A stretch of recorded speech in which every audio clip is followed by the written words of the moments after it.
It's not much of an animal, but we haven't got far to ride. Get on the horse there. Ready? Wonderful. I hope you'll forgive the secrecy. My employer particularly values discretion. My name is Mr. Horley, by the way. 6 months at Sisika Penitentiary, awaiting a hanging for a murder you did not commit. Must have felt a whole lot longer, my friend. You still seem strong, though. I mean, doesn't look like breaking all those rocks has left you entirely broken, in body or in spirit. I hope I am right about that. Rounding you folks up, and those sham trials, they were a disgrace. Made a mockery of the rule of law. Still can't quite believe they got away with it. There's others convicted when you were. Came out breathing fire. Maybe you're like that too. Guess we'll see. Or maybe you just want to put it all behind you, forget you were in there at all. That would be fine, of course, but you will listen to my mistress first. She spent a good sum getting you folks out. You owe her an audience, at least. Just up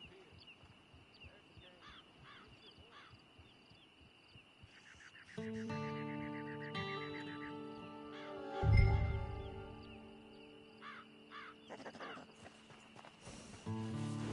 I'll wait.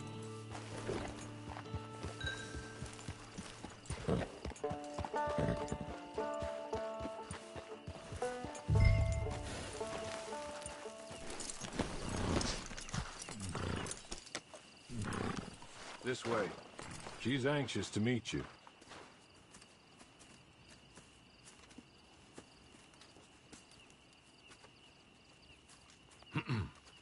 Madam, we're back. Hello. Jessica Leclerc, how do you do? What did you tell him? Nothing, as we discussed. Thank you, Horley. I do hope we haven't inconvenienced you dreadfully. But seeing as you were due to be hanged in a week, I'm sure you don't object too strongly. I know you're innocent. Well, not perhaps exactly innocent, but not guilty of what you were accused. I know you and those who were with you that died were little more than patsies, and that you were set up by one of 3 men or a woman, possibly by all of them. I can't be sure, but that is all I know so far. And one of these people also made Mrs. Leclerc a widow. And I will avenge my husband's death, so help me God. But I will not avenge it upon them who did not cause it, or caused it unwittingly. Anyway, I'm sure this is all a touch confusing and melodramatic. Where are my manners? Horley, please show our guests to their tent and give them some fresh clothes to put on. Very good, madam. Then serve us both a little refreshment. Certainly, madam. This way. You'll find a change of clothes in there, alongside a few other items you might need, a lasso, a knife, and a lantern, I believe.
That looks more comfortable. Hawley, Here, madam. your very good health. I suppose it beats dying, Mrs. Leclerc's husband was murdered by one of his business partners. And I intend to find out which one. Or rather, I intend for you to find out. And kill them. You're the only person I could possibly trust to do whatever it takes. Because you and your accomplices, you're the only other victims of their lies still alive. You see, you walked into the town at approximately the same time my husband was shot in the back, but by another gun, firing different bullets to those you possessed when you were arrested. These bullets, this was their mistake. You were rounded up and sentenced to death, all because you came to town and didn't talk too much and seemed like you were nasty. Anyway, here they are, the people who run Blackwater. Mr. Jeremiah Shaw, banker, real estate speculator, and crook. Mr. Amos Lansing, ranch owner, speculator, and crook. Mrs. Grace Lansing, his wife, society patroness, lover of the arts, crook, and my former best friend. Teddy Brown, her disgraced brother, outlaw, wanted man, and still in contact with them. All I ask of you is your help in finding out quite what happened. Mrs. Leclerc would like to help you get back on your feet. Get back to work. Whatever your work may be, I don't judge. You want to rob? Rob. You want to save innocent folk? Do that as well. But you need me just as much as I need you. I think we all understand each other. I hope we do. Good. I look forward to rewarding you for killing those who made me a widow. My husband was a true believer in this country and in the West. He was killed for greed. Foul greed when there's quite enough for everybody. I don't care what your scruples are as to killing. I will take the full burden of that sin upon my shoulders. Goodbye, for now. Then Hawley, go introduce him to nice Mr. Cripps. I think you'll like Cripps well enough. He's long past his prime, of course, but he hasn't gone entirely crazy just yet. And he will help you, better than most of his ilk. Cripps! Get up! Hello, partner. Hawley. This is your new boss. Oh, pleased to meet you, partner. J.B. Cripps at your service. We'll pay to get your camp established. Mrs. Leclerc is a generous benefactor. And, where are we headed?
Oh, sir.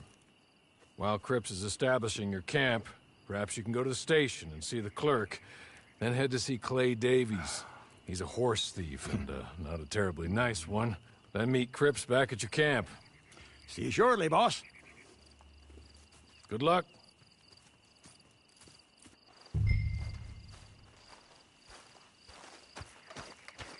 I'm sure you're tired.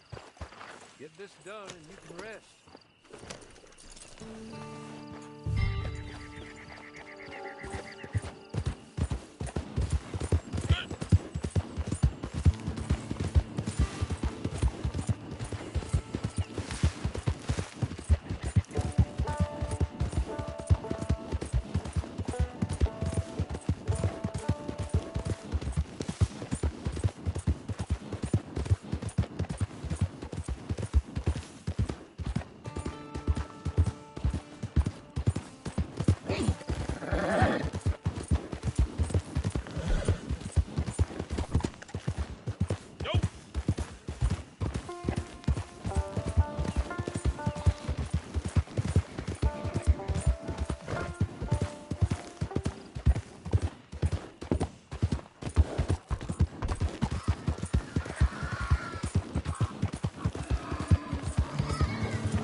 Hello. You must be Harley's friend. He's one of us. He said you also were a discouraged man. I'm very discouraged. Disappointed Alden, that's me. Anyway, it's a pleasure to make your acquaintance. I find your reticence charming. Real charming. By the way, I heard you might want to earn a little money. Well, some gentlemen have been robbing our stages, and they are not part of the club, if you catch my meaning. If you can make them go away, I'm sure they will have something of interest to you. They're up near Gap Tooth Ridge. See what you can do, okay? Here, by the way, a catalog. The latest issue. Just came into this armpit from a land more civilized. And if all works out, well, my colleagues and I move around these stations as needed. And all of us are very discouraged. We will all help a fellow sufferer with pertinent information. Good afternoon, sir.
Okay. Okay. You're good. You're real good, friend. Here. Take this. It's a map. Just be kind. Don't kill me, please.